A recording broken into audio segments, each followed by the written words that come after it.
हम लोगों ने बिलियन के बारे में आपको बताया था, हमने बताया था बेटा जो बिलियन होता है ना, उसे वो होता है दो या दो से अधिक पदार्थों के समांगी मिश्रण को हम बिलियन कहते हैं। समांगी का मतलब होता है कि अगर आप कोई बिलियन बना रहे हो तो उसमें आपने जो पदार्थ घोला, जैसे मान लो आपने पानी में चीनी को घोला, तो जब आपने पानी में चीनी को घोला तो क्या हुआ कि जब आपने पानी में चीनी को घोला तो चीनी एक बार अगर पानी में आपने अच्छे से घोल ली तो आपको पता है आप पानी और चीनी के विलयन को अलग से नहीं देख सकते। इसका मतलब ये हमारा समांगी मिश्रण होगा। सिमिलरली ऐसे ही अगर आप नमक को बेहतर तरीके से पानी में घोल दोगे तो नमक और पानी का विलयन आप अलग नहीं देख सकते। इसका मतलब ये हुआ कि ये समांगी मिश्रण है। लेकिन अगर आपने रेत को पानी में घोला तो अगर आप रेत को पानी में घोलोगे तो वो मिश्रण जो होगा आपका, वो मिश्रण क्या होगा, समांगी मिश्रण नहीं होगा। अगर समांगी मिश्रण नहीं है तो फिर विलयन होगा। देखिए मैं एक डायग्राम के माध्यम से आपको ये बात क्लियर करना चाहता हूँ। जैसे आप देख लीजिए, ये हमारे पास एक डायग्राम है, 3D डायग्राम। इसमें आप देखिए ये है हमारे पास बालू यानी कि रेत और ये है हमारे पास द्रव। तो आप देखेंगे कि ये दोनों आपस में घुल नहीं सकते। इसका मतलब इसमें हम रेत को अलग से देख सकते हैं और द्रव को अलग से देख सकते हैं। इसका मतलब ये हमारा होगा हम कह सकते हैं बिस्मांगी मिश्रण। तो हम इसे विलयन नहीं कहेंगे। ऐसे ही अगर आप देखेंगे जब मैंने चीनी को घोला, इसमें नमक को घोला और नींबू को घोला, तो घुलने के बाद इसमें ना हमें चीनी, नमक, नींबू और पानी अलग अलग दिखाई नहीं दे रहे। इसका मतलब हम ये कह सकते हैं कि ये हमारा समांगी मिश्रण है। अगर ये हमारा समांगी मिश्रण है तो इसका मतलब हुआ ये हमारा विलयन होगा। तो यहाँ तक हम बात कर चुके थे। अच्छा, हमने आपको 2 पॉइंट इंपॉर्टेंट और बताए थे कि एक पॉइंट हमने आपको ये बताया कि बेटा जो इसकी प्रावस्था होती है वो एक होती है। आप कहोगे सर प्रावस्था ये क्या वाला है? तो मैंने कहा कि आपने जैसे बालू और पानी को घोला तो आपने देखा कि घुलने के बाद ये दोनों हमें कैसे दिखे, बालू अलग दिखी जो कि ठोस होती है और पानी अलग दिखा जो कि द्रव है। इसका मतलब यहाँ पे हमें 2 अवस्थाएं देखने को मिली, एक ठोस एक द्रव। इसका मतलब इसकी प्रावस्था हम कहेंगे 2 है। यहाँ पर चीनी, नमक और नींबू को जब हमने घोला तो घोलने के बाद हमें सिर्फ एक ही अवस्था मिली जो कि है द्रव। हम कहेंगे इसकी प्रावस्था 1 है। तो हमने आपको इस तरीके से विलयन के बारे में बताया और विलयन के गुण भी आपको बताए। विलयन के गुण में आपको पहला बताया कि विलयन का संगठन सदैव एक समान होता है, अर्थात यह एकल अवस्था तंत्र है। ठीक है ना, ये बताया हमने। इसके बाद दूसरा जो गुण बताया वो ये बताया कि विलयन के गुणों को यानी विलयन के अवयवों को सामान्य विधि द्वारा अलग नहीं किया जा सकता। और तीसरा जो गुण बताया वो ये बताया कि विलयन अपने अवयवों के गुणों को दर्शाता है। और चौथा जो गुण बताया वो ये बताया कि विलयन के गुण निश्चित नहीं होते हैं, अर्थात सांद्रता में परिवर्तन के साथ साथ विलयन के गुण भी बदलते रहते हैं। और मैंने आपको H2SO4 का एक एग्जाम्पल दिया था। मैंने कहा मान लीजिए आप एक बर्तन में 90 ml आपके पास H2SO4 यानी तेजाब है और 10 ml पानी है, तो इसका गुण होगा कि ये ज़्यादा ज्वलनशील होगा। वहीं अगर आप इसकी सांद्रता घटा दोगे, 90 ml से आप 20 ml कर दोगे और हम कह सकते हैं 80 ml पानी कर दोगे तो इसकी जो ज्वलनशीलता है वो घट जाएगी, अर्थात इसके गुण में सांद्रता बदलने से क्या हो गया, परिवर्तन आ गया। तो ये बात हमने की थी। फिर हमने आपको बताया था कि विलेय और विलायक क्या होते हैं। तो विलेय वो पदार्थ होते हैं, इनमें अंतर आपको बताया था विलेय और विलायक में। विलेय वो होते हैं जो कम मात्रा में होते हैं और विलायक वो होते हैं जो अधिक मात्रा में होते हैं। विलेय जिसे घोला जाता है वो विलेय होता है, जिसमें घोला जाता है वो विलायक होता है। ठीक है, विलेय विलयन में एक या एक से अधिक हो सकते हैं, विलायक सदैव एक होगा। विलेय की अगर हम और पॉइंट देखें तो विलेय का जो वैद्युत स्थिरांक होता है वो कम होता है, जबकि विलायक का वैद्युत स्थिरांक जो होता है वो ज़्यादा होता है। यहाँ तक हमने बात देखेंगे कि वैद्युत द्विध्रुव स्थिरांक क्या होता है। ठीक है स्टूडेंट्स, अब ये जो वैद्युत द्विध्रुव स्थिरांक है ना, इसको समझने के लिए हमें एक डायग्राम का सहारा लेना पड़ेगा। तो आप इस डायग्राम को ध्यान से देखिए बेटा कि देखिए यहाँ पर थोड़ा सा मिसप्रिंट है, पर आप ध्यान रखेंगे कि यहाँ पर जो है मैं आपको वैद्युत द्विध्रुव स्थिरांक समझाने वाला हूँ। अब आप समझिएगा ध्यान से कि ये वैद्युत द्विध्रुव स्थिरांक क्या होता है। देखिए जैसे मान लीजिए ये हमारे पास एक बीकर है और इस बीकर में हमारे पास H2O यानी जल है। अब इस जल में हमने क्या डाला है, NaCl डाला है। आपको पता है कि जैसे ही NaCl इस जल में जाएगा तो वो NaCl क्या होगा, इसमें घुल जाएगा। देखो बच्चों, तो आज हम लोग पढ़ेंगे वैद्युत द्विध्रुव स्थिरांक। इसमें आप देखिए कि जैसे ही आप NaCl को पानी में डालते हैं तो आपको पता है ये क्या होता है, घुल जाता है बेटा। अब ये क्यों घुल जाता है, इस बात पे हम चर्चा करते हैं। देखिए यहाँ पर असल में क्या होता है कि देखो, जैसे ही आपका NaCl, ये NaCl है ना, इस NaCl में बेटा एक बॉन्ड होता है बना हुआ। तो ये NaCl का अगर बॉन्ड पूर्ण रूप से टूट जाता है तो हम कहेंगे कि ये पूर्ण विलय होगा। ये जल में क्या होगा, ये पूर्ण विलय होगा अगर ये पूरा बॉन्ड टूट जाएगा। लेकिन अगर NaCl का जो है बॉन्ड आंशिक रूप से टूटता है बेटा, कैसे टूटता है, आंशिक रूप से टूटता है, तो हम कहेंगे ये आंशिक विलय है। क्या, कैसा विलय है बेटा, ये आंशिक विलय है। समझ लियो ध्यान से, एक ही बार में डेफिनेशन याद करा दूंगा। अच्छा, इसके बाद मान लीजिए ये NaCl का जो बॉन्ड होगा इसके बीच में ये टूटेगा ही नहीं अगर, तो हम कहेंगे ये अविलय होगा, मतलब फिर ये घुलनशील नहीं होगा। तो ये 3 तरीके की पॉसिबिलिटी हमारे पास बन जाती हैं। अब आपको यही अच्छे से समझनी है। देखिए जैसे ही आपको पता है स्टूडेंट ये NaCl इसके अंदर जाएगा, तो आपको पता है कि जो जल होता है ना, जल H2O, इसकी बॉन्डिंग पता क्या होती है, इसकी बॉन्डिंग ऐसी होती है कि ये O है, ये H है आपका, और ये भी H है। ये स्ट्रक्चर होता है खुला हुआ जल का। अब आप देखेंगे कि यहाँ पर जो ऑक्सीजन है इसकी जो विद्युत ऋणात्मकता, यहाँ पर अगर मैं बात करूँ तो यहाँ पर देखिए ऑक्सीजन की विद्युत ऋणात्मकता होती है ज़्यादा और हाइड्रोजन की विद्युत ऋणात्मकता होती है कम। आप कहेंगे सर विद्युत ऋणात्मकता ये क्या है, तो बेटा ये 11वीं क्लास का टॉपिक होता है। विद्युत ऋणात्मकता का सीधा मतलब आप समझ लीजिए कि इलेक्ट्रॉन को खींचने की प्रवृत्ति। तो बेटा ऑक्सीजन के पास इलेक्ट्रॉन को खींचने की प्रवृत्ति ज़्यादा है, तो इलेक्ट्रॉन का जोड़ा ऑक्सीजन की तरफ ज़्यादा खिसका हुआ होगा। तो जब ये इलेक्ट्रॉन की तरफ ज़्यादा खिसका हुआ होगा, इसका मतलब इसके ऊपर आएगा डेल नेगेटिव चार्ज और इन दोनों के ऊपर आ जाएगा डेल पॉजिटिव चार्ज। तो बेटा ये हमारे पास जल में दोनों H होते हैं पॉजिटिव, जबकि ऑक्सीजन होता है नेगेटिव। तो यहाँ पर यही खेल चलता है। देखिए जैसे ही NaCl इस पानी के अंदर आता है तो Na के जो प्लस वाले हैं जल के माइनस वाले यानी O उसे घेर लेते हैं चारों तरफ से, ठीक है। अब ये तो घिर जाता है। रही बात Cl की, तो Cl पे होता है माइनस चार्ज, तो इसके सारे के सारे प्लस इसे क्या करते हैं, घेर लेते हैं। तो बेटा Na एक तरफ घिर गया, Cl दूसरी तरफ घिर गया। इसका मतलब पता क्या हुआ, इसका मतलब हुआ कि इनकी जो बीच में आकर्षण बल है NaCl वो टूट जाएगा, और जब ये टूट जाएगा तो NaCl अब नहीं आपस में मिल पाएंगे, और जब नहीं मिल पाएंगे तो यही चीज़ होती है बेटा वैद्युत द्विध्रुव स्थिरांक।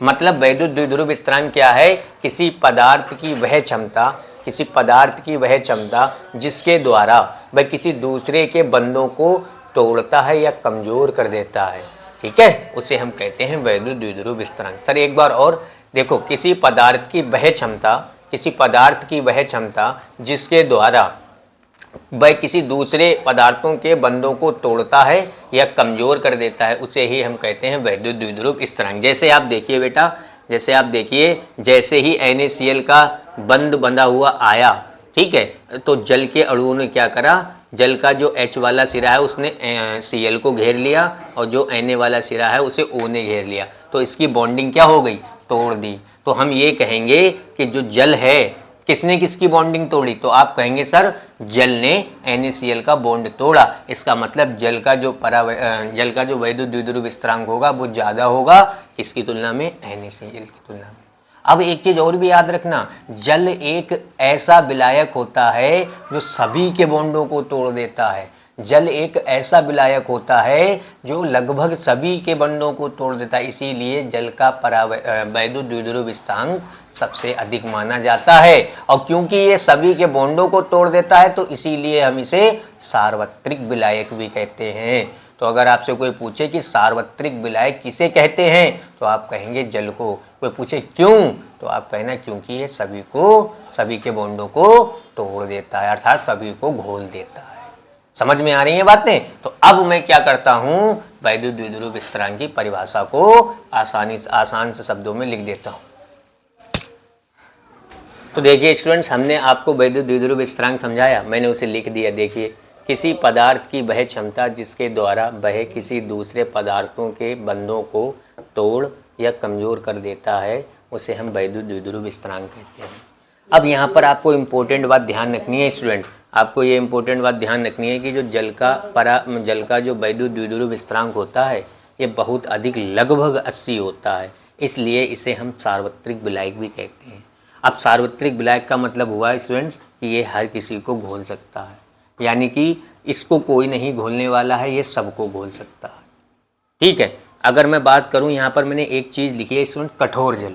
तो कठोर जल का वैद्युत द्विध्रुव स्थिरांक भी अधिक, लगभग 78 होता है, लेकिन ये अच्छा विलायक नहीं है। आप कहोगे सर ये क्या बात हुई, आपने कहा जिसका वैद्युत द्विध्रुव स्थिरांक ज़्यादा होता है वो अच्छा विलायक होता है, तो आप कह रहे कठोर जल का भी वैद्युत द्विध्रुव स्थिरांक ज़्यादा है, तो ये अच्छा विलायक क्यों नहीं है? क्योंकि इसका कारण है स्टूडेंट्स कि इसकी श्यानता।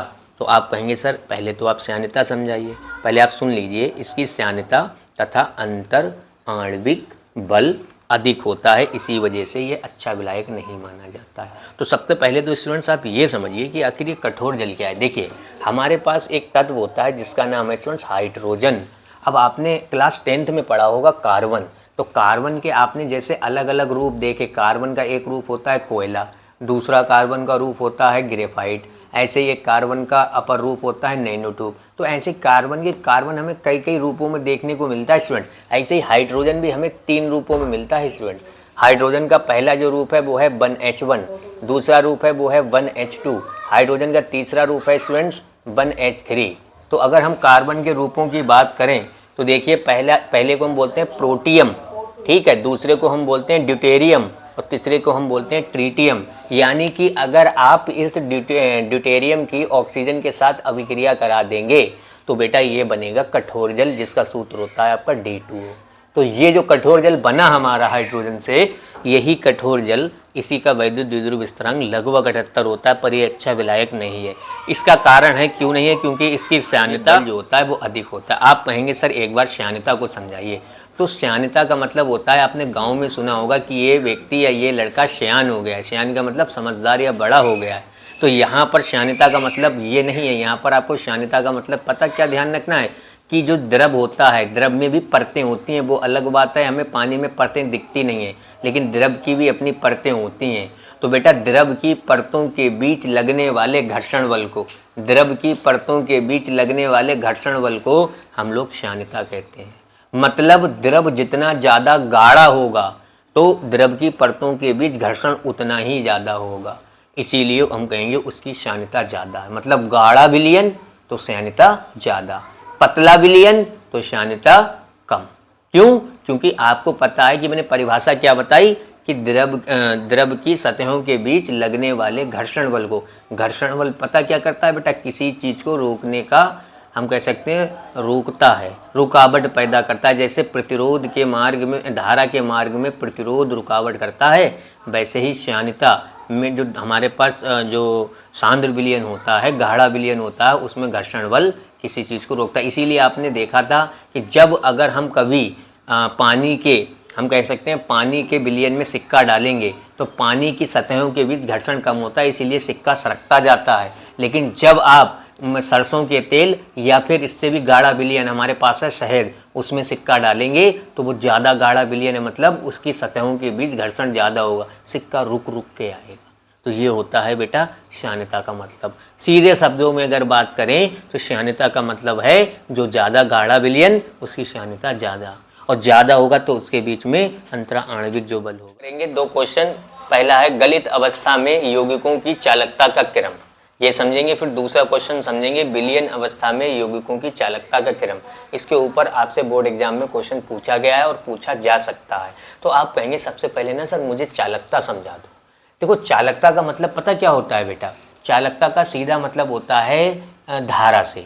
अगर तुम कहोगे किसी तार की चालकता ज़्यादा है तो आप कहोगे उस तार में धारा बहुत बढ़िया बहेगी। अगर किसी तार की चालकता कम है तो आप कहोगे उस तार में धारा कम होगी। और आपको पता है धारा कहाँ से आती है? तो आप कहोगे सर जी आवेश से। यानी आवेश जब गति में होता है तो हम उसी की आवेश की गति को ही तो विद्युत धारा कहते हैं। भाई आवेश के प्रवाह की दर अकॉर्डिंग टू फिजिक्स क्या है? विद्युत धारा है। तो आप कहोगे सर समझ गए, यानी आवेश जितना तेज गति करेगा हमारी धारा उतनी ज़्यादा होगी, आवेश जितना कम धीरे गति करेगा हमारी धारा उतनी कम होगी। और अगर हमारी धारा कम है तो चालकता मतलब कम है, और धारा ज़्यादा है मतलब चालकता ज़्यादा है। समझ पा रहे हो मेरी बात को? अब आप कहोगे सर इसका उससे क्या कनेक्शन है? अब आप समझना ध्यान से। अच्छा एक चीज़ मुझे तुम ये बताओ, जैसे तुम्हें हमने एक पानी का विलयन दिया, एक सरसों के तेल का विलयन दिया, आप मुझे बताओ दोनों में गति तेज किसकी होगी? सिक्का अगर आप डालोगे या कोई आयन डालोगे तो उसमें गति किस में तेज होगी बताओ, उस आयन की या सिक्के की? पानी में कि सरसों के तेल में? तो आप कहोगे सर जो पानी होगा उसमें गति तेज होगी। मैं पूछूंगा क्यों? तो आप कहोगे सर अभी तो आपने पढ़ाया कि उसमें द्रव की सतहों के बीच घर्षण कम होगा, इसीलिए आयन तेजी से भागेंगे। इसका मतलब अगर आयन तेजी से भागेंगे तो चालकता ज़्यादा होगी। अगर चालकता ज़्यादा होगी तो हम कह सकते हैं बेटा उसमें धारा भी क्या होगी?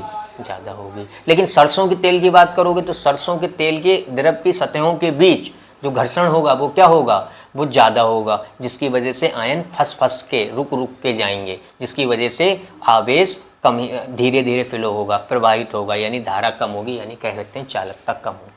अब आप एक चीज़ देखिए, अगर मैं इनको आयनीकरण करूं इनका तो ये प्लस ये माइनस, ये प्लस ये माइनस, ये प्लस ये माइनस, ये प्लस और ये माइनस, ये प्लस और ये। इसको याद करने की ट्रिक भी मैं बताता हूँ। देखो लीना की, रूबी से, और एक होता है फ्रेंडशिप। तो हमने खाली यहीं रूबी से फ्रेंडशिप। क्या बताया बेटा? लीना की, रूबी से फ्रेंडशिप। आप ऐसे ध्यान रख सकते हैं, ये आपको फिलहाल पेपर में दिया होगा।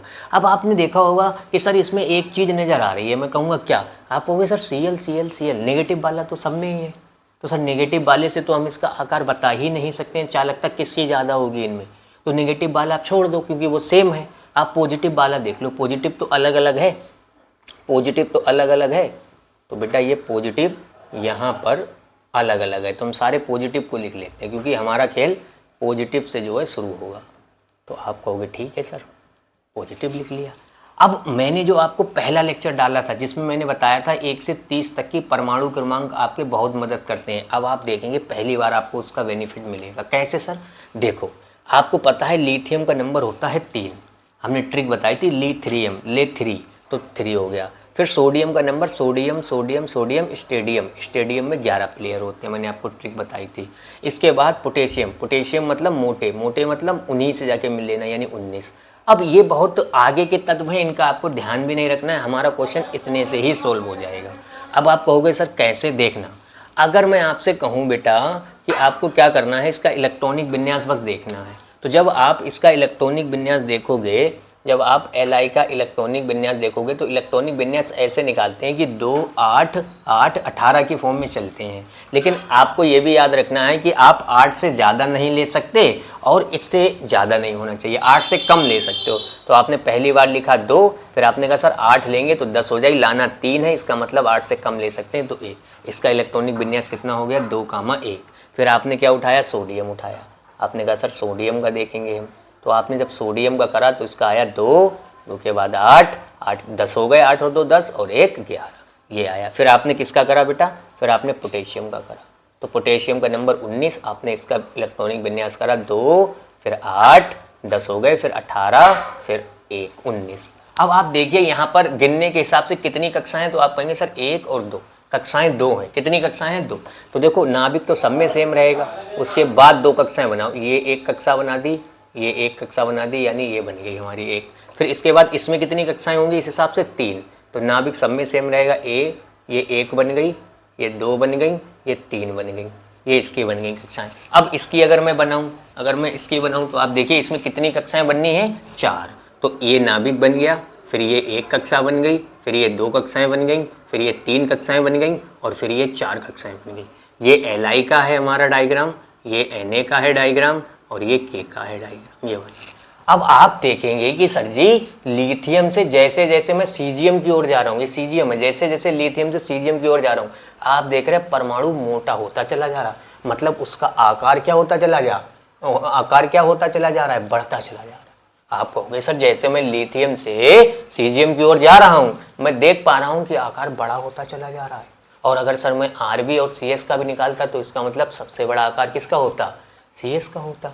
इसका मतलब ये हुआ सर ये तो है पतला, ये तो है पतला, ये तो है सर पतला, और जबकि सर ये है सीजियम क्या है? मोटा। सीजियम क्या है? ये है मोटा। तो आप मुझे बताइए, आप रियल जिंदगी का उदाहरण ले लीजिए, इंसान पतला होता है, उसके ऊपर बोझ लाद दो, एक इंसान मोटा जिसकी तोंद निकली हुई है उसके ऊपर वजन लाद दो, तेज कौन भागेगा? आप कहोगे सर ये तो बहुत आसान क्वेश्चन है, पतला व्यक्ति फटाक से भाग जाएगा, और मैंने तुम्हें क्या बताया, यहाँ लेके क्या भागना है। आप कहोगे सर जी आवेश, तो जल्दी आवेश लेकर तेजी से कौन भाग रहा है, लिथियम। लिथियम क्यों, क्योंकि वो पतला है, फुर्तीला है, वो जल्दी तेज भाग जाएगा। और जब ये तेज भागेगा आवेश को लेके, इसका मतलब धारा ज़्यादा होगी, और अगर धारा ज़्यादा होगी इसका मतलब इसका चालकता का जो गुण होगा वो क्या होगा, ज़्यादा होगा। अब ये बेटा मोटा है, अगर ये मोटा है तो ये आवेश को जल्दी ले जा नहीं पाएगा, और आवेश को तेज नहीं ले जाएगा तो धारा कम होगी। अगर धारा कम होगी इसका मतलब इसकी चालकता क्या होगी, कम होगी। तो हमारा जो क्रम बना वो ऐसे, तो यहाँ पर हमारा जो इसका क्रम बनेगा वो ऐसे बनेगा, लिथियम से फिर सोडियम, फिर पोटेशियम, और फिर रुबिडियम, फिर सीजियम, ऐसा क्रम बनेगा। लेकिन हमने स्टूडेंट्स ये जो क्रम बताया, अब पेपर में अगर गलत शब्द लिखा हो तभी ये क्रम सही है। लेकिन बेटे पेपर में आ गया बिलियन, तो बेटे हालात बदल जाएंगे, जज्बात बदल जाएंगे, पूरी कहानी बदल जाएगी। समझ रहे हैं आप मेरी बात, पूरी कहानी क्या होगी, पूरी कहानी बदल जाएगी। अब आप कहेंगे सर जी अगर ये क्वेश्चन ही दोनों अलग अलग है ना, तो आप एक काम करिए, पहले हमें गलित का मतलब समझा दीजिए, फिर हम बिलियन का तो आपने समझा ही दिया।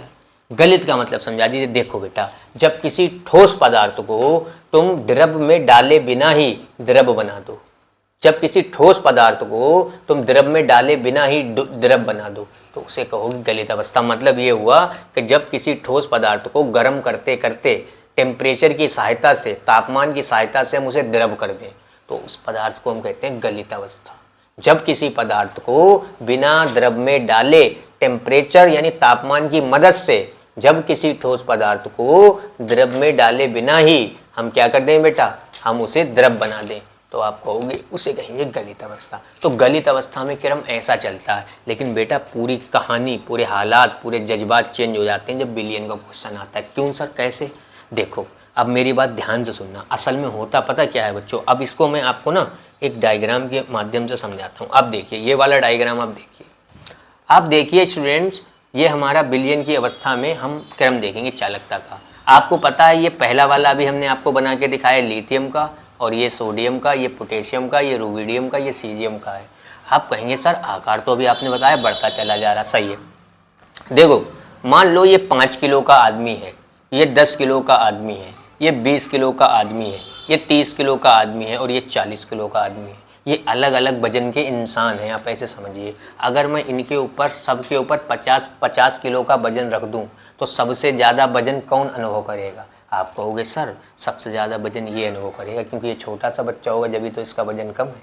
इसका मतलब यहाँ पर हमें कोई वजन नहीं रखना है, यहाँ पर हमें आवेश रखना है। तो आप मुझे बताइए सबसे ज़्यादा आवेश का अनुभव कौन करेगा? लिथियम करेगा। मतलब इसके चारों ओर ज़्यादा से ज़्यादा आवेश आके इकट्ठा होगा, सबसे ज़्यादा, क्योंकि ये ज़्यादा अनुभव करेगा आवेश। तो इसके आसपास क्या होगा? ज़्यादा आवेश आ जाएगा, और जब इसके आसपास ज़्यादा आवेश इकट्ठा हो जाएगा तो ये क्रम घटता चला जाएगा। मतलब सबसे कम आवेश किसके पास जाएगा? सीजियम के पास जाएगा। मतलब तुम्हें अगले ही स्टेप में कुछ ऐसी कहानी देखने को मिलेगी। देखो स्टूडेंट्स, जब लिथियम के पास ज़्यादा आवेश आ जाएगा तो लिथियम हो जाएगा मोटा ताज़ा, और उसके बाद इस पर थोड़ा कम आवेश रह गया तो ये थोड़ा पतला हो गया। सबसे पतला कौन हो गया? ये। तो अभी मैंने रूल क्या समझाया, जो सबसे मोटा वो आवेश को धीरे धीरे लेके जा पाएगा, और जो पतला वो आवेश को क्या करेगा? तेजी से लेके जा पाएगा। तो इस बार सबसे ज़्यादा तेज आवेश कौन ले जाएगा?